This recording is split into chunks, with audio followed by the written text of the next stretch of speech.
শত কোটি টাকার ধান্দা রে ভাই, ধান্দা।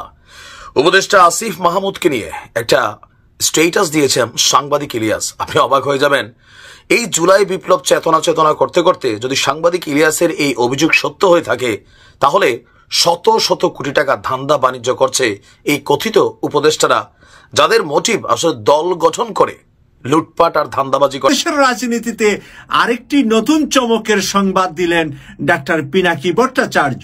ফ্রান্স সরকার এবং ডক্টর ইউনূস সরকারের মধ্যে আলোচনা চলছে আগামী অগাস্ট মাসে ডক্টর পিনাকি বা জঙ্গিবাদকে ঘিরে বিশ্বের নানান প্রান্তে এখন নানানভাবে আলোচনা হচ্ছে। আন্তর্জাতিক বিভিন্ন গণমাধ্যম বিষয়টি খুবই গুরুত্বের সঙ্গে উঠে আসছে নানান আঙ্গিকে। গত 2 দিন আগেও যুক্তরাষ্ট্রের আব্বাস বিএনপির খুবই পাওয়ারফুল একজন সদস্য। এটা মানে শুধু তিনি স্থায়ী কমিটির সদস্য তা না, তার যথেষ্ট প্রভাব আছে দলে, আমরা এভাবেই জানি। তার একটা বক্তব্য নিয়ে আমরা তর্ক বিতর্ক করছি সংস্কার প্রসঙ্গে। ওনার বক্তব্যটা একটু পড়ি এবং সেটা নিয়ে আমি আমার টেক একটু বলতে চাই। আসসালামু আলাইকুম প্রিয় দর্শক, নতুন একটি নিউজে সবাইকে স্বাগতম। টাইটেল এবং থাম্বনেল দেখে আপনি নিশ্চয়ই বুঝতে পেরেছেন আজকের কোন বিষয়ে তথ্য জানতে পারবেন। তো প্রিয় দর্শক, যারা ভিডিওটি অন করেছেন না টেনে সম্পূর্ণ ভিডিওটি দেখবেন, তাহলে আজকের অনেক গুরুত্বপূর্ণ তথ্য জানতে পারবেন। তো প্রিয় দর্শক, ভিডিওর শুরুতেই যে অংশবিশেষ দেখে শুরু করেছিলাম, সেই ভিডিওগুলোর বিস্তারিত এখন দেখতে পাবেন। তো প্রিয় দর্শক, তার আগে আপনাদের কাছে ছোট্ট একটি অনুরোধ, যারা এখনও চ্যানেলটি সাবস্ক্রাইব করেনি অবশ্যই সাবস্ক্রাইব করে পাশে থাকা বেল আইকনটি অন করে দেবেন, তাহলে প্রতিদিনের আপডেট নিউজ সবার আগে দেখতে পাবেন। আর যারা ইতিমধ্যেই সাবস্ক্রাইব করেছেন তাদেরকে জানাই অসংখ্য ধন্যবাদ। তো চলুন দর্শক, ভিডিওতে একটা লাইক দিয়ে ধারাবাহিকভাবে সম্পূর্ণ ভিডিওগুলো দেখে আসি। এমন নিউজ আমাকে করতে হবে আমি আসলে স্বপ্নেও ভাবি নাই। এখন প্রশ্ন হচ্ছে, সাংবাদিক ইলিয়াস, ওনার প্রতি আপনাদের আস্থা কেমন? তবে আমি যতদূর ওনাকে চিনি ব্যক্তিগত জীবনে, তিনি আপনার যেই বিষয়ে হাত দেন এটা তথ্য প্রমাণ ছাড়া কোন রকম তিনি কোনো নিউজ করেন না। শত কোটি টাকার ধান্দা রে ভাই, ধান্দা।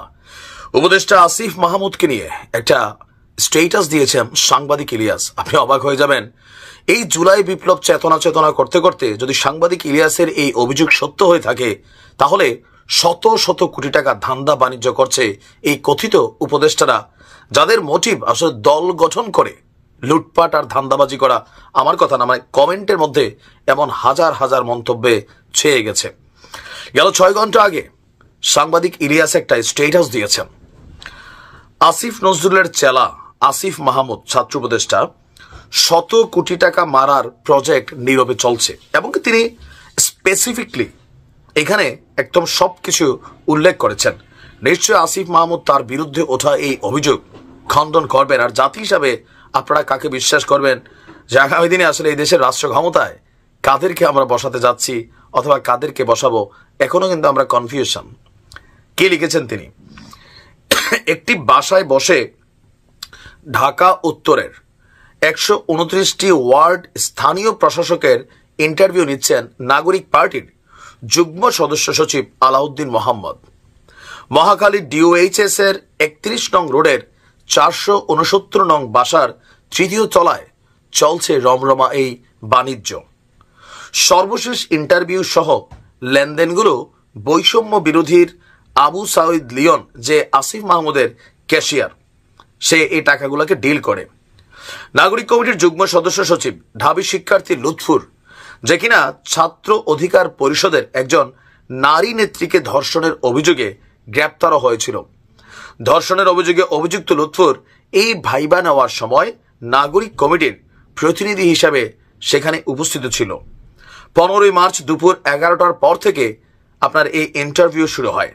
নির্ভরযোগ্য একজন প্রত্যক্ষদর্শী জানান, দুপুর 2:30টার সময় ইন্টারভিউ বোর্ডের পাশের বড় চেয়ারে আলাউদ্দিন, মাঝখানে লুৎফুর, আর পাশে আর দরজার শুরুতে বসা ছিলেন লিওন। এভাবেই চলছে ডক্টর ইউনূস সরকারের সংস্কার, ওয়ার্ড কাউন্সিলের প্রতি 50 লক্ষ টাকা। আসিফের অবস্থান নিয়ে বেশ কয়েকদিন যাবতীয় গুঞ্জন উঠছিল যে এই ছাত্র উপদেষ্টারা তাদের বাবাকে দিয়ে পর্যন্ত বিভিন্ন ধরনের তদবির বাণিজ্য করাইয়া আপনার কোটি কোটি টাকা আত্মসাৎ করছেন। আর এগুলো সাংবাদিক ইলিয়াস তথ্য প্রমাণ সহ তিনি তার ফেসবুকে দিচ্ছেন। এখন এই যে একটা অবস্থা দেশে শুরু হয়ে গেল, আহতরা রাস্তায় রাস্তায় ভিক্ষা করে, একটা ডায়লগ দেখছিলাম, আহতরা কি রাস্তার ধারে, সমন্বয়করা সব বাসর ঘরে। মানে এই আলোচনাকে কেন্দ্র করে বা এই আন্দোলনকে কেন্দ্র করে হাতে গোনা সারা বাংলাদেশে যে কয়েকজন সমন্বয়ক তারা ফোকাসে আসছেন, প্রত্যেকেই শত কোটি টাকার মালিক হয়েছেন, কেউ কি বলে যে কোটি কোটি টাকার মালিক হয়েছেন। এরকম অনেক অভিযোগ তাদের বিরুদ্ধে সাংবাদিক ইলিয়াস থেকে শুরু করে বিভিন্ন মহল থেকে কিন্তু আসলে এই অভিযোগগুলো উঠছে। সত্য মিথ্যা সাংবাদিক ইলিয়াস ভালো জানেন, আর যাদের বিরুদ্ধে অভিযোগ তারা ভালো জানেন। তবে ওই যে সাংবাদিক ইলিয়াস সম্পর্কে জাতির একটা আস্থা আছে যে তিনি যখন কোনো নিউজ করেন অফকোর্স তার কাছে এভিডেন্স থাকে। আসিফ মাহমুদ যিনি নির্বাচন করার জন্য তার এলাকার মধ্যে তার বাবাড়ি দিয়ে প্রচার প্রচারণা চালাচ্ছেন, আবার ফেসবুকে এসে গণমাধ্যমে বলছেন যে জাতীয় নাগরিক পার্টির সাথে তার কোনো সম্পর্ক নেই। আবার আমরা জানি যে তিনি এই দলটার মধ্যেই আগামী দিনে পদত্যাগ করে জয়েন করবেন। এরকম একটা ধোঁয়াশা কুয়াশা খেলা চলছে। আমরা আসলে কারটা বিশ্বাস করব? অতি শীঘ্রই আসিফ মাহমুদ তার অবস্থান পরিষ্কার করবে যে শত কোটি টাকার এই অভিযোগ। বাংলাদেশের রাজনীতিতে আরেকটি নতুন চমকের সংবাদ দিলেন ডাক্তার পিনাকি ভট্টাচার্য। ফ্রান্স সরকার এবং ডক্টর ইউনূস সরকারের মধ্যে আলোচনা চলছে আগামী অগাস্ট মাসে ডক্টর পিনাকি ভট্টাচার্য বাংলাদেশে যাবেন। এবং বাংলাদেশে কেন যাবেন উনি, এবং যদি ডক্টর মোহাম্মদ ইউনূস আর ফ্রান্স সরকারের যৌথ সহযোগিতায় যৌথ পরামর্শে উনি বাংলাদেশে যান, তাহলে বাংলাদেশে গিয়ে নতুন কোনো কিছু ঘটাবেন কিনা, বা নতুন কিছু স্বপ্ন দেখাবেন কিনা, বা নতুন কোনো বাস্তবায়ন করবেন কিনা। প্রিয় দর্শক, সেখানে উনি কিছুটা উল্লেখ করেছেন। 32 নম্বরের সিঁড়িগুলা এখনো রয়ে গিয়েছে, সেই সিঁড়িগুলা উনি ওখানে গিয়ে ভাঙবেন।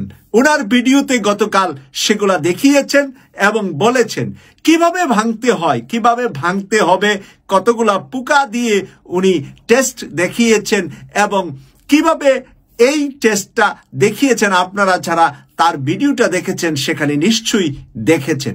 প্রিয় দর্শক, আমি সেখান থেকে যেতটুকু কথা বের করতে পারলাম বা খুঁজে পেলাম সেটা হলো আগামী অগাস্ট মাসে ডক্টর পিনাকি ভট্টাচার্য বাংলাদেশে গিয়ে ডক্টর মোহাম্মদ ইউনূস সরকারে যুক্ত হবেন। কারণ ইউনূস সরকারে যুক্ত যদি না হন তাহলে ইউনূস সরকার আর ফ্রান্স সরকারের ভিতরে ডক্টর পিনাকি ভট্টাচার্যকে যাওয়া এবং নেওয়া নিয়ে আলোচনা হতে পারে না। প্রিয় দর্শক, বাংলাদেশের ভবিষ্যৎ নিয়ে আমরা বিভিন্ন ধরনের প্রেডিকশন করছি, বিভিন্ন ধরনের আলোচনা করছি। আমরা কয়েকদিনের মধ্যে বিএনপির জনাব তারেক রহমান সাহেবেরও বক্তব্য আমরা শুনছি যে উনি বলছেন বিএনপিকে মিডিয়া ট্রায়াল করার চেষ্টা চলছে, যেমনটা এর আগে মঈনুদ্দিন ফখরুদ্দিন সরকারের সময় করা হয়েছিল। প্রিয় দর্শক, কেন তারেক রহমান সাহেব ফিরত যাচ্ছেন, পিছনে যাচ্ছেন, যেখানে সামনে যাওয়ার কথা, পিছনের কথা কেন উনি টেনে আনছেন? নিশ্চয়ই তারেক রহমান সাহেবের কাছে ওই ধরনের তথ্য বা ওই ধরনের সংবাদ পৌঁছেছে এবং আছে, থাকারই কথা। কারণ একদিকে ভারত চাচ্ছে যে আওয়ামী লীগের পরে অন্য একটি দলকে রাষ্ট্রীয় ক্ষমতায় আনা, যাদের মাধ্যমে আওয়ামী লীগ এবং ভারতকে বাংলাদেশে প্রতিষ্ঠিত রাখা যায়। এখন প্রতিষ্ঠিত রাখা যা বাংলাদেশের মানুষের কাছে মুখে মুখে আমরা দুইটা দলের নাম শুনি রাষ্ট্রীয় ক্ষমতায় আসতে পারে, দুইটা মোর্চা এবং দুইটা জোটের মাধ্যমে দুইটা দল আগামী নির্বাচনে শক্তিশালী মুখামুখি থাকবে। একটা হলো বিএনপি এবং বিএনপির জোট, আরেকটা হলো জামাত এবং জামাতের জোট। ছাত্রদের একটা বিষয় আছে, এখন ছাত্ররা কেউ বলছেন বিএনপির সাথে জোট করবেন, কেউ বলছেন জামাতের সাথে জোট করবেন। আমরা তা সর্বশেষ দেখার জন্য আরো সময় বাকি আছে। নির্বাচনী ডিক্লারেশন না হওয়ার আগ পর্যন্ত আমরা শিওর হতে পারবো না। অনেক জায়গায় দেখি যে ছাত্রদের এবং বিএনপির সাথে কন্ট্রাডিকশন হয়, মতানৈক্য হচ্ছে, মিল হচ্ছে না। ছাত্ররা যা চাচ্ছে হাসিনা সহ আওয়ামী লীগের বিচার সম্পূর্ণ করে নির্বাচন, আর বিএনপি চাচ্ছে বিচার অসম্পন্ন রেখে নির্বাচন, বিচার করবেন বিএনপি রাষ্ট্রীয় ক্ষমতায় এসে। বিএনপি যে রাষ্ট্রীয় ক্ষমতায় 100% আসবেন এই কথাটা মির্জা আব্বাস সাহেবের কথা থেকে গতকাল আমরা ধরে নিতে পারি বিএনপি মনেই করে নিয়েছেন 100% তারা রাষ্ট্রীয় ক্ষমতায় আসবেন, এবং মির্জা আব্বাস সাহেব সেটাও বলেছেন যে বর্তমান সরকার যে সংস্কার করছে এই সংস্কার আমরা মানি না, আমরা মানব না এবং আমরা কন্টিনিউ করব না।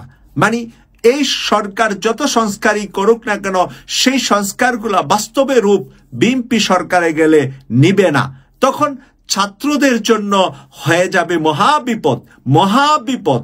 সেই মহাবিপদ থেকে ছাত্ররা যদি বুঝতে পারে এখন যে এই মহাবিপদ থেকে বাঁচতে হলে ছাত্রদেরকে যেতে হবে জামাতের কৌটায় বা জামাতের প্ল্যাটফর্মে, কারণ জামাত কখনো ভারতের সাথে আপোষ করবে না, কখনো জামাত আওয়ামী লীগের সাথে আপোষ করবে না। এই কথা আমি বললেও 10 বছরের শিশুও বিশ্বাস করবে না। জামাতের আপোষ করার যদি প্রয়োজন হতো বা মনে করত, তাহলে 14 সালে কাদের মোল্লাকে নিয়ে যখন ফাঁসির একটা নাটকীয়তা চলছিল, জামাতকে বলা হয়েছিল যে আপনারা বিএনপি ছেড়ে দেন, কাদের মোল্লার ফাঁসি বন্ধ হয়ে যাবে, কিন্তু জামাত সেখানে যাননি। কাদের মোল্লাও হাসি মুখে ফাঁসিতে চলে গিয়েছেন দলের জন্য এবং দেশের জন্য। দলের এবং দেশের স্বার্থে জামাতের একে একে শীর্ষ বহু নেতা ফাঁসিতে চলে গিয়েছে। এদের নাম আবার নতুনভাবে আমি না নিলেও আপনারা ইসলামী সন্ত্রাসবাদ বা জঙ্গিবাদকে ঘিরে বিশ্বের নানান প্রান্তে এখন নানানভাবে আলোচনা হচ্ছে। আন্তর্জাতিক বিভিন্ন গণমাধ্যম বিষয়টি খুবই গুরুত্বের সঙ্গে উঠে আসছে নানান আঙ্গিকে। গত 2 দিন আগেও যুক্তরাষ্ট্রের জাতীয় গোয়েন্দা সংস্থার প্রধান তুলসী গ্যাবার্ড যে মন্তব্য করলেন সেটিকে নিয়ে রীতিমতো বাংলাদেশের মধ্যে তোলপাড় চলছে। সরকারের মধ্যে নানান ধরনের ক্রিয়া প্রতিক্রিয়া আমরা লক্ষ্য করতে পারছি, এবং ঠিক সেই সময়ে যুক্তরাষ্ট্রের ওয়াশিংটন এক্সামিনারে ভয়ঙ্কর একটি লেখা প্রকাশিত হয়েছে, যে লেখা ইঙ্গিত দিচ্ছে বাংলাদেশ খুব শীঘ্রই আফগানিস্তানে পরিণত হতে যাচ্ছে, এবং যে বিষয়টিকে খুবই গুরুত্বের সঙ্গে বিবেচনা করতে আহ্বান জানানো হয়েছে খোদ যুক্তরাষ্ট্রকে। খুবই ভয়াবহ একটি লেখা। দর্শক, ওয়াশিংটন এক্সামিনার হচ্ছে যুক্তরাষ্ট্রের অন্যতম একটি প্রভাবশালী গণমাধ্যম। সান ফ্রান্সিসকো এক্সামিনার গ্রুপের গণমাধ্যম, একটি ওয়ার্ল্ড র্যাঙ্কিংয়ের 20,000-এর মধ্যে রয়েছে। সারা বিশ্বের লাখো কোটি গণমাধ্যমের মধ্যে 20,000-এর মধ্যে থাকা কম কথা নয় নিশ্চয়ই। এবং লেখাটি লিখেছেন মাইকেল রুবিন হচ্ছেন, তিনি নিজেও যুক্তরাষ্ট্রের একজন খ্যাতনামা বিশ্লেষক এবং লেখক। তিনি আমেরিকান এন্টারপ্রাইজ ইনস্টিটিউটের সিনিয়র ফেলো, মধ্যপ্রাচ্য এবং সন্ত্রাসবাদ বিষয়ে যার দীর্ঘদিনের কাজ করার অভিজ্ঞতা রয়েছে।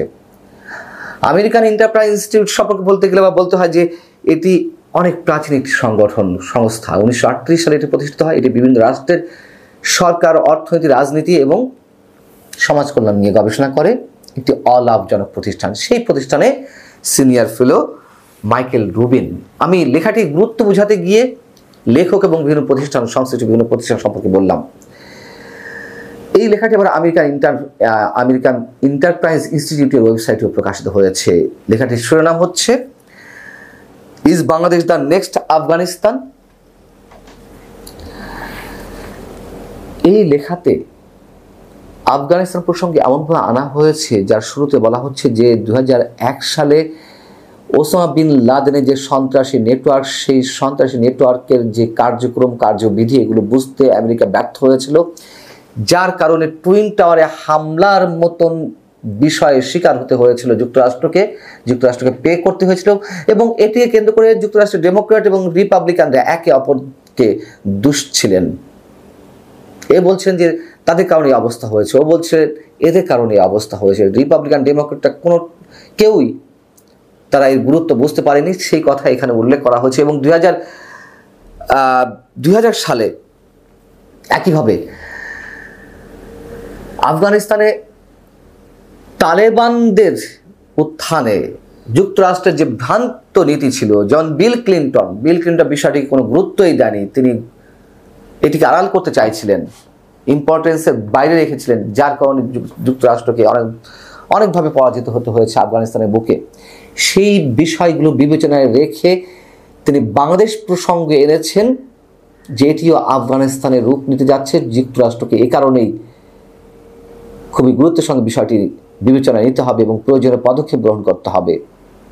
যে কথাটি তুলসী গ্যাবার্ড উল্লেখ করেছেন যে বাংলাদেশে যা কিছু চলছে ইসলামিক খিলাফত রাষ্ট্র গঠনের নামে এবং সংখ্যালঘু নির্যাতনকে কেন্দ্র করে, সে বিষয়ে যুক্তরাষ্ট্র উদ্বিগ্ন। এবং এই কথা আমি আরেকটু বলে রাখি দর্শক, যে আমি এটি সবসময় বলি, সব সময় 2007 জানুয়ারির 2024 7 জানুয়ারি নির্বাচনের অনেক আগে থেকেও বলে আসছি, প্রসঙ্গক্রমে এই কথা বারবার বলেছি যে যুক্তরাষ্ট্র হোক, চীন হোক, ভারত হোক, তারা কেউই বাংলাদেশের কোনো ভালো চায় না নিজেদের স্বার্থের বাইরে থেকে। 2024 7 জানুয়ারি নির্বাচনের আগে তারা দাবি তুলেছিল বাংলাদেশে একটি অবাধ, সুষ্ঠু, নিরপেক্ষ নির্বাচনের প্রয়োজন রয়েছে এবং সেটিকে তারা ক্যাশ করেছিল। কেন? বাংলাদেশের মানুষ সেটা চাইছিল, সেটি অবশ্যম্ভাবী ছিল একটি গণতান্ত্রিক নির্বাচন।